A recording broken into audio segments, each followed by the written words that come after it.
Stefan, great to have you with us.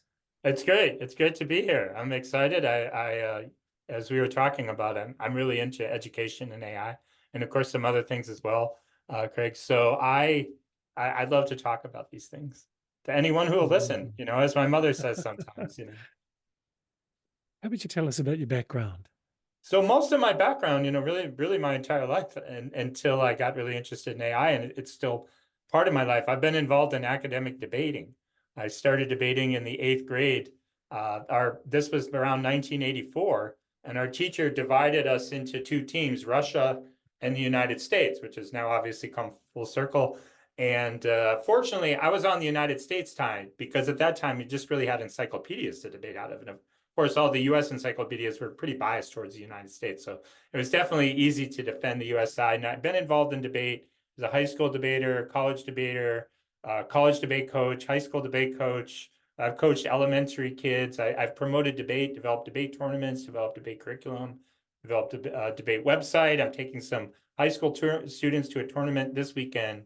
That's really a lot of who I am. And I got really interested in AI because it was actually right before a debate meeting. I was waiting for my students, and I stumbled across this article that said, well, now I remember. At the time I wouldn't even have remembered, like, new search engine to like destroy Google. And I thought, well, gee, I use Google all the time, so I better check this out. I figured it was just hype, but I clicked on it and I was like, wow. And then I just quickly signed up an account, and I couldn't believe what it was doing. And then the whole debate practice, I was kind of distracted. I wanted to finish and use some more, what we now know as ChatGPT 3.5. But I just thought, well, this is going to change, even just with the level of technology that it was at.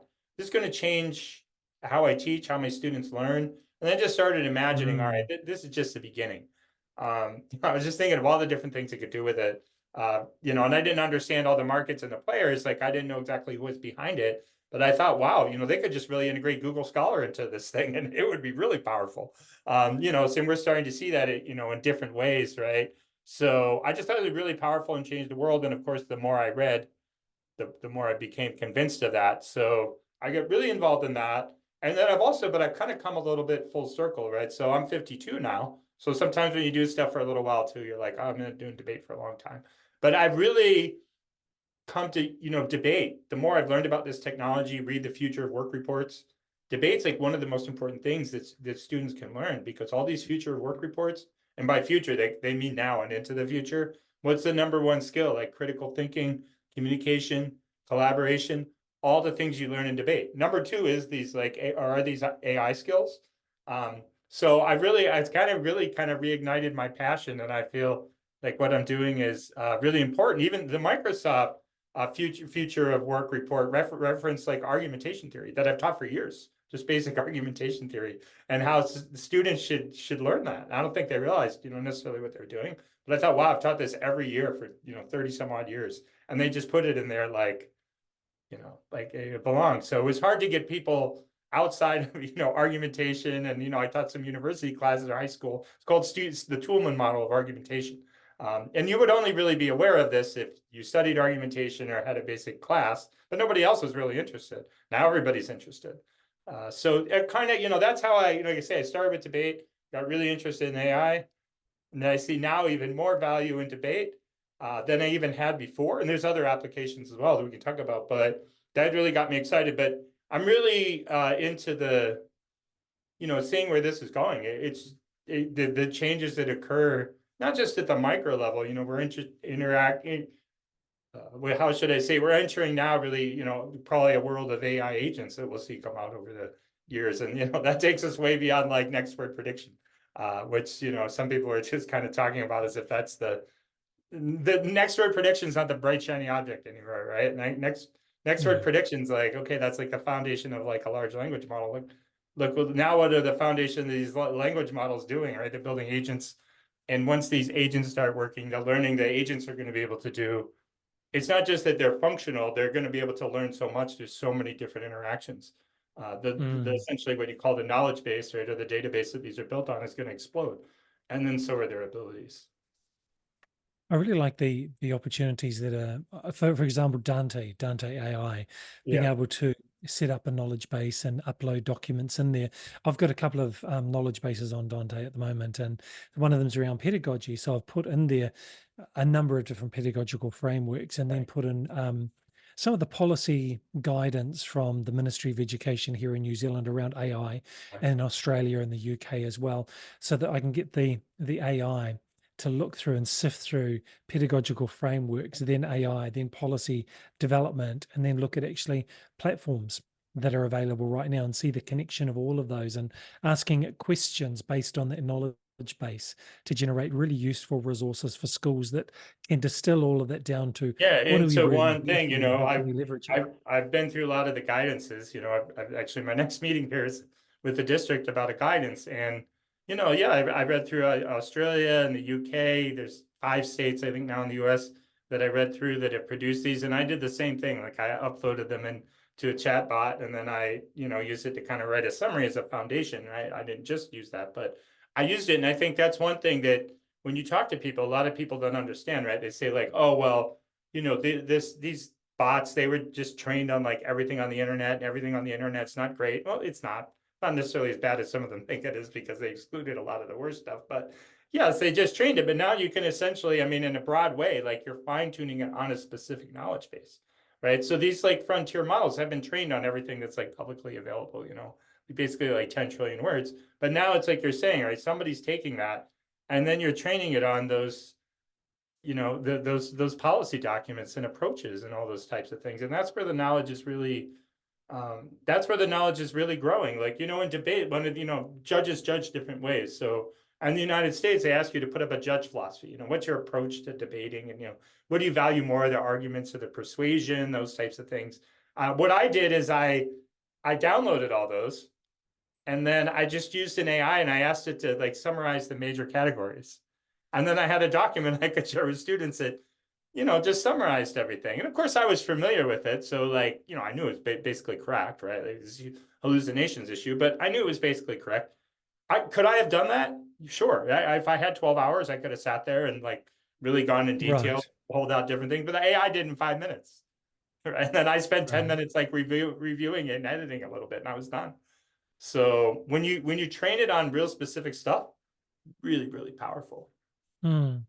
Stefan, I'm really interested in Humanity Amplified, a really substantial document that you wrote, Right. and then the book that you edited, Navigating the Impact of Generative AI Technologies in Education and Theory and Practice.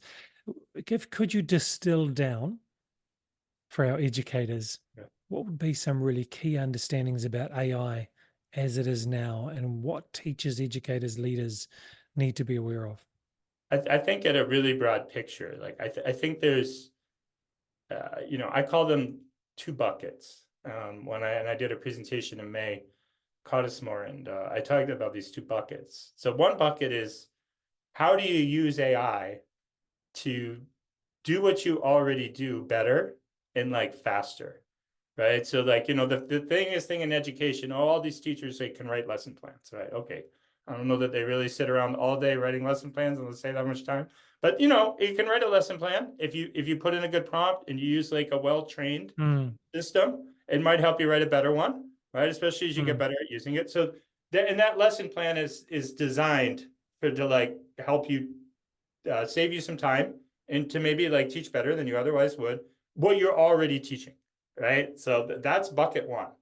Then bucket 2 is like, okay, what's really going on here is that we all have additional brains, and it's not just one additional brain, right? Like, I can have a math brain, a medical brain, okay, a brain about the the guidance documents, right, that we just talked about. And you can think of these as multiple AIs all at your disposal whenever you want, right? So I always kind of, I mostly through debate, it's like, okay, what's familiar to me, like international relations, foreign policy.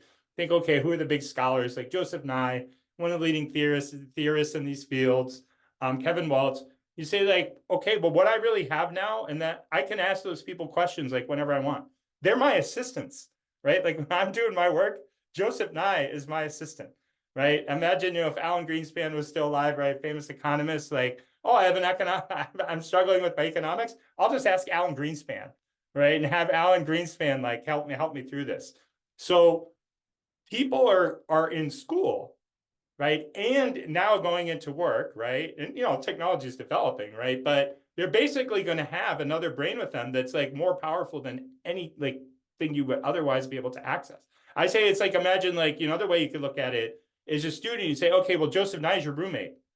But Joseph Nye is just your roommate for your like international relations class. Like when you're in, some other science class and you have the leading scientist in the field or the leading philosopher or whatever, they're with you all the time to help you. And there's really nothing that I can think of. The closest thing I can think of in educational theory that really kind of assumes that is like, the literature on like tutoring, and it's pretty valuable, right? It has a big impact. But and especially too, you see schools saying, well, kids need to learn autonomously. That scares me because people aren't going to work autonomously. Right now, look, there's some value to That's right. developing your own Exactly. knowledge base and your own intellectual capacity. And that's some of where that comes from, that students need to learn things. We still need to learn things, right? A lot of things, or we're going to be in trouble. But the idea that like just kind of as an overarching theme that you should learn autonomously and you should go through your life and say you're till the age of 18 when you leave high school or 22 when you leave university. And you should just kind of basically think, I need to learn autonomously and I need to work autonomously. If you try to do that in an AI world, you're going to get run over like a truck, because all the people who are working with AIs and working with other people, right? Because it's the people too, right? The people who know how to work together with the AIs and access these powerful brains, you can't compete with that. It's literally impossible. Even if you're Einstein, Mm, right? Einstein couldn't have competed with a person like who was like Einstein plus like 10 other geniuses, right? It's impossible. So like a big part of that is thinking, okay, like, and we need to think through it. There's not like, I can't just give you a formula like how to do this. I don't think anybody can. People are talking about ideas, right? How do we educate students to thrive in that kind of a world? mm, How do we educate students? And the basic idea, like behind Humanity Amplified, is one, you still need to develop people. And I think mm, it's almost become like an either or. Like, oh, kids either need to like learn how they used to learn, or like do not really learn anything and just use AI. That's not true. You need to develop like at least your own foundational knowledge. You need to learn how to learn. You need to learn how to interact with people, right? All those mm, things. You need to develop your own human capacity, but then you need to amplify that with the AIs, because that's the only way you're going to be successful. It doesn't just have to be economically successful. Like that's the only way you're going to kind of make it in this society, right? So that is kind of really the core thesis of Humanity Amplified. And that's the call to think, okay, we need to use this. We need to think about like what we're doing with AI beyond just like using AI to do what we already do. I don't think that's terrible, mm, because that's how you first learn things. How did I first learn? When I started playing with that, I thought, oh, well, it'll help me come up with some debate arguments like really quickly and like explain some idea like I didn't understand. And I had to make like a quiz, even though I don't really give quizzes, but I knew teachers did, right? So that's how I learned how to use the technology, and that's how I understood what it was doing. So I don't think it's bad to do those things. And we're clearly going to continue to do some of those things, and we need to. But to me, it doesn't really address the heart of the issue, which is how like education needs to change to prepare kids for this world. And it's not risky. Like some people say, well, what if we had another AI winter? It's like, well, I mean, I don't know. I think we're kind of past basically every major company in the world is fully invested in AI. So I think we're a little past the AI winter. But you know what? Even if we woke up tomorrow and we found out that like Sam Altman was like Sam Bankman-Fried, and he was like the crypto guy who basically ripped everybody off, and this was all a fraud, it would still be good to change the way we teach and learn, because even before AI, people were saying kids need more critical thinking. They need more yes, collaboration. They need absolutely. more communication. They need more project-based learning. They need more entrepreneurship education. So even if we did determine that AI was just made up, right? It was a cartoon, we would still be ahead by kind of repositioning ourselves into these systems. And the final thing I'll say is, some schools, I find schools are, in some different categories. One category is, whatever, like we're just going to go about our business and, like this is nothing, right? Then, there's a category of like, okay, well, this is really important, but like, we really can't do this. We can't adapt. We can't change. Like, it's too hard. It's the most important thing you need to do is to really like calibrate your efforts to focus more on critical thinking, communication, collaboration. If you can't do that as a school, you shouldn't be in a school. You should close your doors. It Mm. doesn't have anything to do with AI. If you don't know how to teach kids to think and that freaks you out, you have like a moral obligation to like close the shop. And so, you know, that's kind of saying it like in a little bit of a negative way, but in a positive way, it's also like you already know how to do, like you do actually know how to do this. You do know how to teach kids like how to think. Well, hopefully, right? I mean, I don't think any superintendent or head of school is going to go to a parent group who wants AI and say, hey, like we don't know how to teach the kids how to think. They'll all pull their kids out of school in like 2 seconds, right? Like regardless of whether or not you have any AI. So a lot of the solutions are kind of already there. It's just a question of emphasis. Yeah, and in your recent article on Substack, you said if schools don't change by then, things will get strange. That was a polite way of saying. I'm like, what do you want me to say, right? Like, I mean, we have already immersive headsets, the augmented, Mm. right? Mm. Anything can appear. We have agents that can basically, like, I was explaining agents to my debaters. I'd be like if I told the agent, teach you Unit 5 of math, they would first give you a pretest, determine what you know. Then they teach you in a way that they know that you can understand, right? Then they would kind of like give you like little assessments as they went, and then they would only to continue to teach you the stuff that you still don't know. They might give you a final, but really, honestly, it's superfluous because they already know what you know, right? Some people Mm. say you don't even have to get finals anymore, right?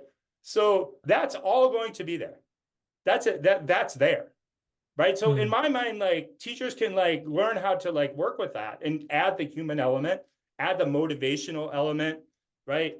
Guide that, help the students Mm. interact with the AIs, facilitate that human to human interaction, have those incidental conversations about like growing up, right? Because sometimes when you hear that story of a teacher will tell you, hey, you know, when I was a kid, this happened. I know this happened to you, right? Like this is similar, right? To have that like experience, that if they don't do that and they're just kind of say, well, I'm going to teach you unified math. I don't get that at all. Like I struggle. Like I struggle to see how the AIs can teach you unified math. Not right now, but like into the future and who's engaged. The schools say all the kids are not engaged, and then they say, but the kids need the humans. But you just told me they're not engaged. They sit in class and they play on their phones unless you literally take them from them and like make them hang them on the wall, right? So the gaming companies, the AR companies, they know how to engage people. The average, like I read a study, it said like the kids who use like, you know, Mm. social media regularly in these platforms, they spend like 5.5 hours a day on that. So what, Mm. you're telling me that like they're desperate for human interaction? No, they're not. They're not at all. Usually, my older son was actually pretty good. He didn't spend a lot of time on it. My younger son, it's like you have to click on talk. Hello, are you there? You know, and I mean, people have to do that to me, right? So I can't really say that when he comes home from school, he like complains about like his teacher or something, right? And it's not like his teachers are good. I don't mean it like that, right? But I'm just saying like what engages him is his phone, right? So Right. I don't really see right now schools like winning the battle of like student engagement. They're losing it terribly, right? If anything, teachers complain about it all day. The kids aren't engaged. The schools thought, oh, kids shouldn't really like learning on Zoom or Google Meet. And when they came back, they were just all going to be engaged because they wanted to be in school. Well, guess what happened? They spent like 2 years in some instances being hyper engaged on social media. All right. And then they came back and like, Mm. the teacher's trying to like entertain them in the classroom and they're still on their phone because these companies are making millions of dollars by engaging kids. And the schools are already losing the engagement battle. So to me, it becomes how do you facilitate that? Like, what's the proper facilitator of the engagement? I mean, Mm. I have a strong opinion on this, obviously, but I just think schools are losing this battle, and it's going to get worse. Like, Mm. I can't think of. Have you ever heard a teacher say like, "Oh, I don't worry about TikTok because I'm so good. They just pay attention to me, and they don't pay attention to TikTok." It's a marketing question, isn't it? Normally, you'd go where your customers are or your potential customers are rather than dragging them into where you are. So we may Right. as well be using these Yeah, platforms to you've got engage. to work with them, right? Like, and people say, oh, like I say, oh, but you're always talking about the tech and not the teachers. Like, no, I think the teachers are like essential, but not in the same way that we currently think of them as being essential. They're In a actually different way. essential in the ways that you talk about, right? You talk Mm. about their humanity, you talk about them motivating kids, you talk about them being Mm. role models. If you ask people right now, like, why do we still need teachers? Those are all the answers they'll give you, which Mm. I believe are true. But then when we talk about like teachers in the classroom, they talk about the teachers teaching the stuff and engaging the kids, right? Like, and like, hey, I'm going to help you with your, calculus problem, right? Like, so that's kind of part of the larger message, and I think that's the Right. second bucket. And I think the second bucket is the harder bucket to tackle. I mean, Mm. it is hard to scale, like, say, like just basic AI literacy for teachers, right? I mean, you can put online programs. There are only so many people who could teach it, but like you could work it out. Like, I think that problem will be solved. It's the restructuring problem that's going to be a huge challenge. I Right. read a report, an article, and then I read a report from the state of New York. The state of New York, this is before like AI. It just came out this November. It doesn't really talk about AI. They had a whole commission about like how they should restructure education in the state of New York, because right now you have to pass a test to graduate. And they said, oh, well, kids should be able to do other things, basically, like have portfolios, all right, have some projects. It shouldn't just be this test. Like, you could do an entrepreneurship program. Great. But in the article, they said, like, the people who wrote that, they don't really know that this can be implemented, because it's going to, if they did implement it, would take at least 3 years, which is scary. You know how much like AI is going to change now in 3 years? So Mm. right. So this is something they agreed to do. Even once they agreed to do it, it would take them 3 years. And then they said, look, it might not even happen, because a lot of the people who wrote this were about to like retire.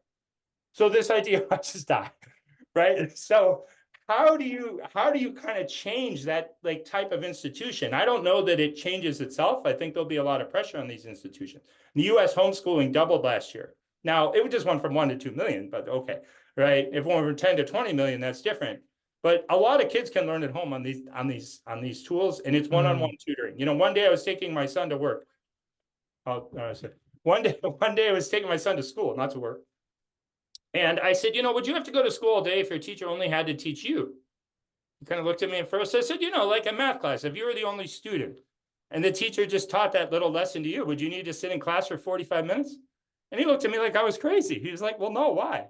And then he said, stop talking about your AI, right? Because when you can individualize that instruction, kids don't need to spend that much time, right? Like it That's right. doesn't. It takes the teacher 45 minutes to teach one concept, because she's trying to teach it to like kids who are all different places. Some already know, some don't understand, right? So you're giving like 6 examples, and like Johnny's like misbehaving in the corner, and there's a fire drill. Like, there's all these other random things going on that they're not the fault of the teacher in any way. It's just like how modern education is constructed. Like, there's no like overwhelming evidence that, like, I mean, obviously modern education works to a degree, but there's no evidence that it, people want evidence-based, like prove your new AI tool works.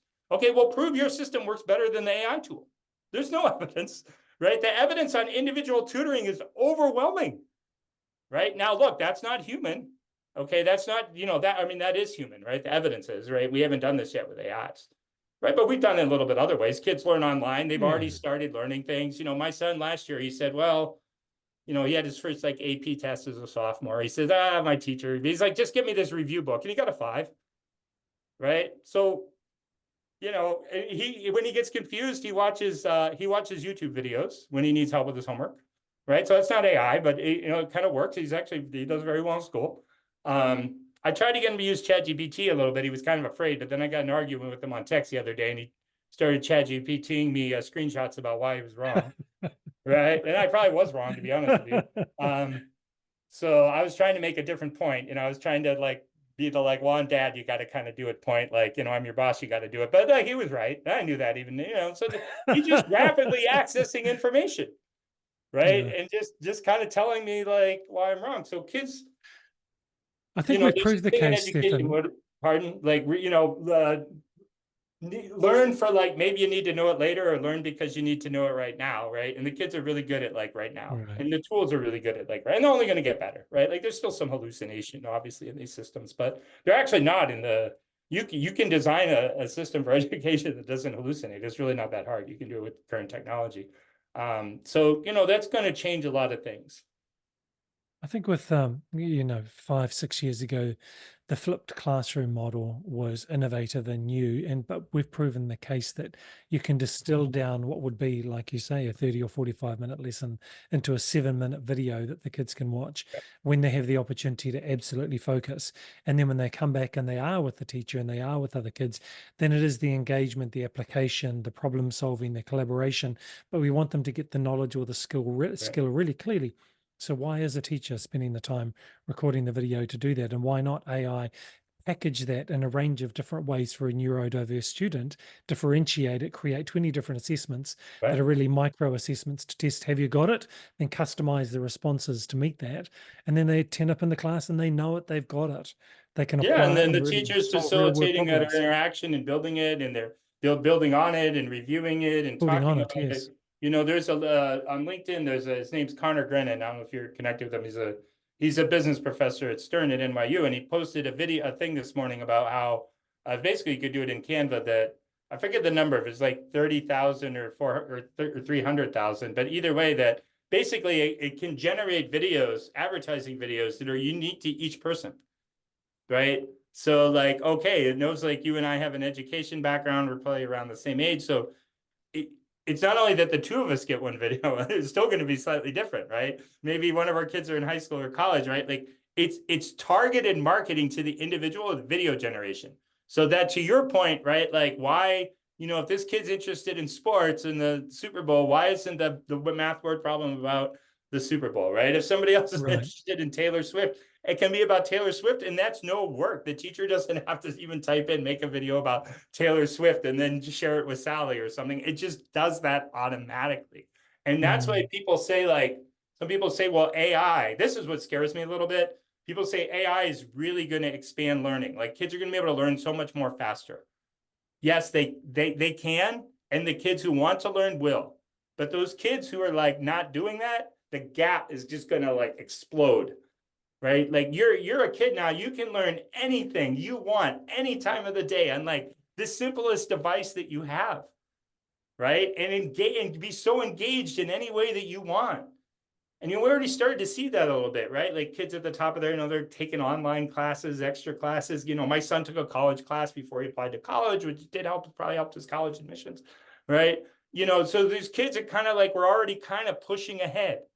And mm, now they can learn anything they want any time of day. Then you have other kids who aren't pushing ahead. So there's already a gap. Then you have maybe lower SES students who, that correlates, unfortunately, with not always pushing ahead, right? And then they don't have the devices to push ahead because the schools block the technology on the device they were given to deal with equity. It's like, oh, we want to give all the kids computers because we want equity, but now we're not going to let them.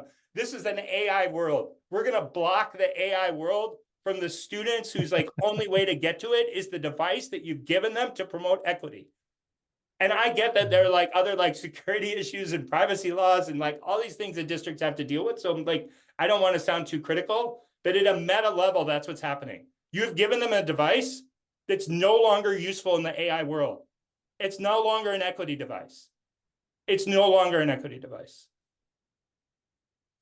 mm. It's a very good point. Stefan, for people who wish to get hold of you, what's the Yeah. best way for them to do that? I mean, the best way is LinkedIn. I try not to spend so much time on it, but yeah, if you just look up my name on LinkedIn, that's the best way. On the report, if you download the report, it has my email address.